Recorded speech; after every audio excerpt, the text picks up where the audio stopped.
Для партии «Единая Россия» Дмитрия Медведева прошел прием граждан. Обращение заявителей выслушал спикер регионального парламента Зелимхан Евлоев.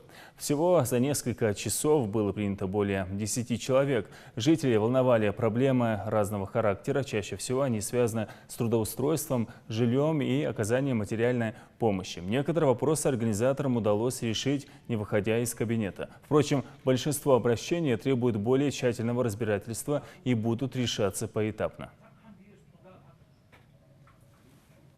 Некоторым лицам по трудоустройству нам помочь удалось. Вопрос земельный очень сложный, но и здесь и в форме консультаций мы помогли.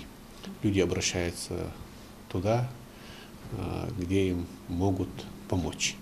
И, конечно же, как бы нам это ни было сложно, мы рады всегда принимать людей и помочь им.